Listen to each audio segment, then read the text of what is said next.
your teen librarian here at the Scott County Public Library in Georgetown, Kentucky, and I am here with you today for another craft along video.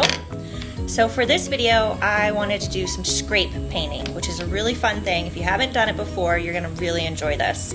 So to start, you're going to need a piece of like cardstock or poster board, any sort of like thicker paper, because we're going to be using paint, and we're going to scrape it across the surface to color our design in.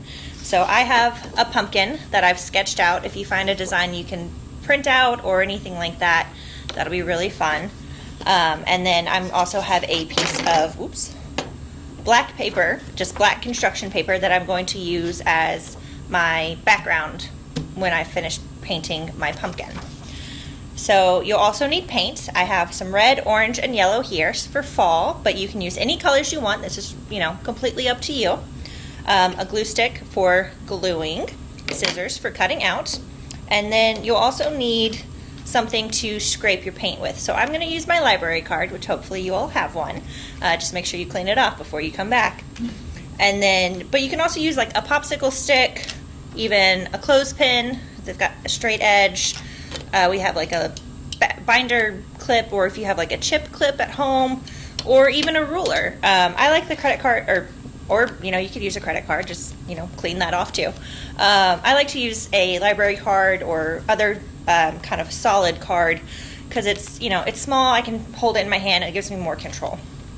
So I am going to start with my paint. I'm gonna just do little dollops of paint along, if I can open it, maybe, there we go, the top edge of my drawing here. So I'm just going to do a dollop there, and then come back a little bit. I shook these before we started filming, so I didn't have to do all of that.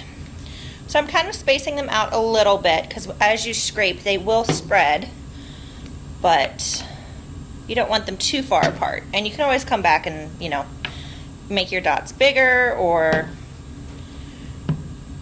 put dots between them, and I recommend, if you have any sort of newspaper or a plastic tablecloth that you can get messy, to I skipped red, to do this on something that is very easily cleaned, because you will probably get paint everywhere. That's part of the fun.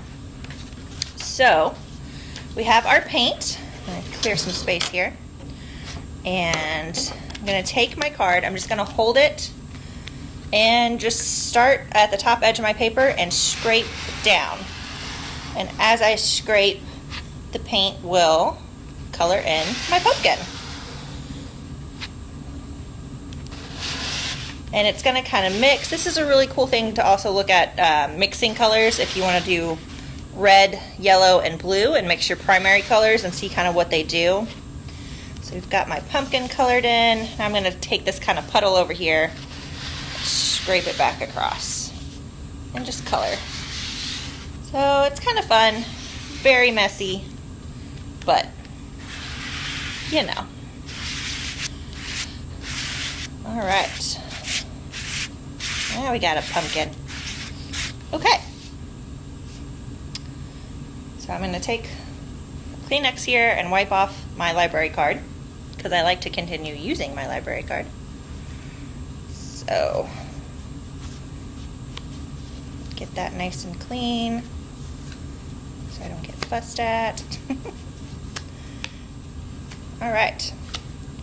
So that is good to go. So I'm going to let this dry a little bit before we move on to our next step of cutting it out and gluing it to our background. So while I've got you here, I wanted to make sure that my teens know about our Back to Cool program that we're doing with Dairy Queen. We have 50 teens who come in. You come see us at the Children's Information Desk, and you can get a Back to Cool card. And so what that is for every 3 books you read 3 books, you come back, you tell us, we'll stamp it and date it, and you can take it to Dairy Queen and get a small cone. And then when you read 6 books, same process, bring it to us, we'll stamp it and date it, you take it to Dairy Queen, you get a free dilly bar. And then when you read 9 books, you bring it back, we'll stamp it and date it, and you can get a small sundae. And some of you may know we're doing this also for our younger kids, and they have to read 5, 10, and 15 books. And the reason for that is YA books are usually a little bit bigger. They take a little bit longer to read, so we're not going to make you read 5 books before you get an ice cream treat. So make sure you come and you pick up your Back to Cool card to get your free ice cream for reading, because everybody loves that. Okay, so I recommend you all let this dry completely before you move on to this step, but I don't want to keep you here all day. So we are going to cut out, or I'm going to, you don't have to, you can do whatever you want with it. But I'm going to cut my pumpkin out and get my scissors nice and covered in paint.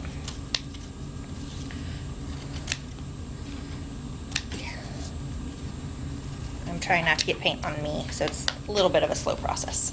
Sorry. Alright, and this is why you want to do this on like cardstock or a thicker paper, because with all of that paint, your paper gets very flimsy. So if you just try this on regular printer paper, your paper is just going to fall apart. So make sure you use cardstock or poster board, just something that'll hold its structure. Alright, almost there. And you could also, if you were so inclined, at this stage while the paint is still wet, maybe sprinkle a little bit of glitter on top, add a little pizzazz, because as the paint dries, it would act kind of as a glue and hold your glitter on. Okay, so I have my pumpkin cut out. I'm going to put the sides over there, so hopefully I don't make more of a mess. And get my background here. This is tricky because I can't flip it over because it's wet, but I'm going to take my glue stick and I'm just going to rub it all across the back of my paper here, hopefully getting all of the places that my pumpkin would sit. So, or you could use glitter glue, Roseanne just reminded me. All right. Oops, what? All right, so I'm gonna kind of center my pumpkin, and I'm going to take my library card again. Again, my painting is still wet. You all could probably go ahead and touch it if you let yours dry completely. But I'm going to press it down onto the glue with my library card so I don't end up covered in paint. But there we go. So that's kind of our little video today. Got our negative space in the background, so making your pumpkin stand out. You can do this with any shape, any color paint. It doesn't have to be pumpkin. It's just, you know, it's October and I like pumpkins. So there you are. There you have it. That is our craft along today. Hope you guys have fun with this one and hope you get to make a little bit of a mess with it. So keep checking out our videos and visit us at scottpublib.org and see what we're up to. Bye guys.